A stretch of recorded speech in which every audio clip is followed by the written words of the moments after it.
Humanity loves its suffering. Tragedy is often the element added to a piece of film or literature that makes it interesting. And BDSM, it's no different. The elements of consensual suffering within our erotic play scenes and a lot of interesting kinky flavor to what would otherwise be a simple, sweet vanilla. I'm Primal Piggy.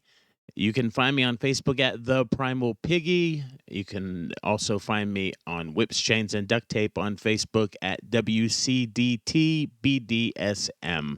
You're listening to the BDSM United podcast in our series called BDSM Summer School. And today we're looking a little more at sadism and masochism. Because we've been looking at the letters in the BDSM acronym. We did the B for bondage, the D for discipline, and now we're on the S and the M for sadism and masochism. In the 1963 book Sadism by Dr. Edward Podolsky, we're given the beginnings of a working definition of the term as it relates to BDSM. Sadism, quoting here, sadism is a sexual aberration in which pleasure and sexual gratification is obtained by either spanking, whipping, torturing, paddling, or otherwise inflicting painful cruelties upon the sexual partner. The word sadism is taken from the name of Marquis de Sade, a French writer who wrote lavish accounts about the delights of inflicting cruelties upon his sexual partners. Peter Tupper, in his history about S&M within popular culture called A Lover's Pinch, adds a little bit better to the definition. He says sadism and masochism were originally like homosexuality.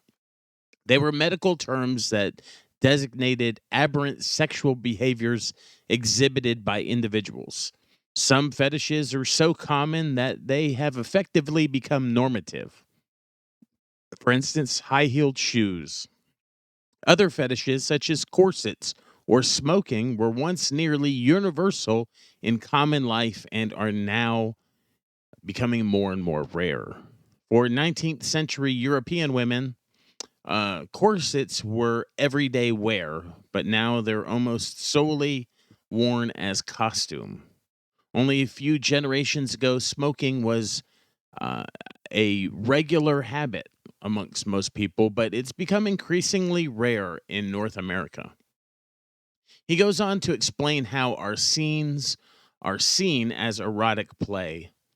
Sadomasochism and fetishism, along with homosexuality, became visible in the late 19th century because certain people were being aroused by things that did not fit the standard definition of quote unquote normal sex.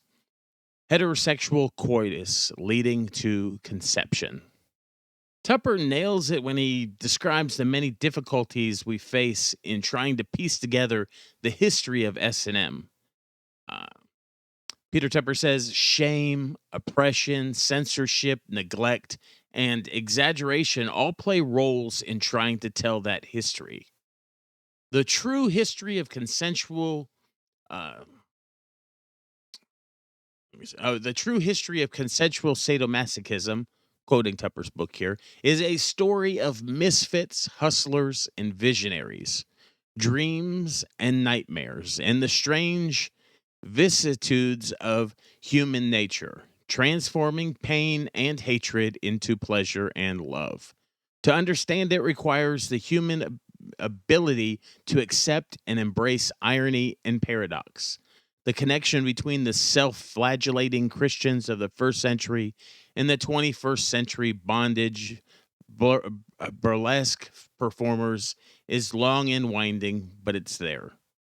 So the puzzle of our old guard history isn't really out of character for the dilemma everyone faces when trying to figure out where we come from and how we got the things our scene has. So who are our sadists? What does modern sadism even look like? For that, we turn to Dr. Robert Rubel, who classifies modern sadists into a few useful categories. Class 1, those who are bothered by their sadistic fantasies but don't act on them. Class 2, those who act on their sadistic sexual urges with consenting partners who willingly suffer pain and or humiliation. Class 3, sadists who act on their sadistic sexual urges with non-consenting victims but do not seriously injure or kill them. In most places, this can lead to legal charges of sexual battery. Class 4, sexual sadists who not only act on their sadistic sexual urges with non consenting victims, but also seriously injure or kill them. Now, Class 3 and Class 4 are outside of the scope of BDSM altogether because they do not involve consent, and consent is a hallmark of BDSM. For something to be considered BDSM, it must be consensual. So, Class 3 and Class 4 sexual sadists are loosely grouped by psychologists as sexual aggressors. Sadists within the BDSM world, they fall into classes 1 and 2. Um, it's either someone who is a sadist uh, but does not act on it, but more often than not, it is somebody who is a class 2, those who act on their sadistic urges or their sadistic sexual urges with consenting partners who willingly suffer pain or humiliation. The act of willingly suffering pain or humiliation is the role of the masochist. So, the most concise and accurate definition of a sadist is a person in the context of consensual BDSM who receives erotic pleasure from giving others strong sensations that may temporarily include moderate to severe pain or suffering. And the most concise, therefore, and accurate definition of a masochist is a person in the context of BDSM who receives erotic pleasures from receiving strong sensations that may temporarily include moderate to severe pain or suffering. So, within BDSM, to clear everything up, sadists are those who enjoy giving pleasurable pain. Those who are masochists are those who enjoy receiving pleasurable pain. Let's look a little bit about what it means to be pleasurable pain. Pain can generally be sorted into a few categories. Number one, pain to achieve an altered state via brain chemistry, in which one can connect with the universe or do some kind of directing their energy. In uh, the let's see, where am I at here? Number two is pain to create energy for the top to work with. When this is when the body's in pain, it gives off a lot of energy, and it's accessible by the top, uh, who is, and then the bottom becomes like a tool in their hands. Number three is pain to bring people back in touch with their bodies. This is especially a good technique for those who go into subspace or those that have trouble reconnecting with their physical bodies.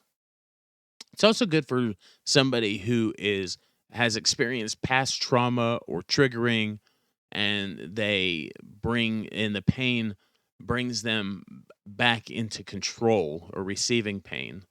They get to control the scene, not through controlling the top, but controlling uh, the types of pain that they receive, being able to consensually receive pain. Number four, pain as a sacrifice. Um, Number five, pain as a strength ordeal to build courage and self worth by enduring agonizing things. Number six, pain as an emotional catharsis. in order to tap into deep negative feelings and expunge them. In this case, the pain is used as a trigger to unearth issues that need to be brought out into the light for healing. And number seven, lastly, pain as a way to please a partner who is a sadist. And so we see that pleasurable pain can come from a lot of different motivations. It can come from a lot of different places and it can have a lot of different uses. But the difference between pain being pleasurable and not, we often call that the difference between good pain and bad pain. The type of pain that is good pain is done within the motto of RAC, within risk aware consensual kink. Risk aware being that it is done safely, it's not done to injure or abuse. To be done safely means it's done in the right way to the right body parts, using the right techniques and the right tools. The types of tools that someone consensually wants or needs or desires. Some people like thuddy pain, like more of a blunt pain, and some people like stingy, sharp pain, somewhat of a more isolated pain, similar to like if you took a rubber band and popped it against your skin.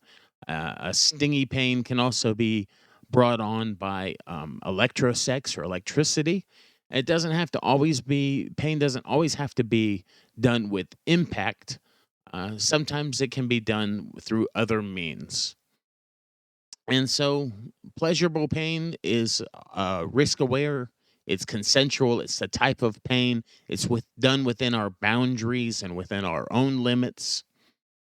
So it's consensual, and then it's kink. It's pleasurable. It's something that everyone wants. It's something that uh, that uh, that accomplishes the purpose by which we get into the scene for the first place. Uh, Generally, that's to have fun. Pleasure is generally fun.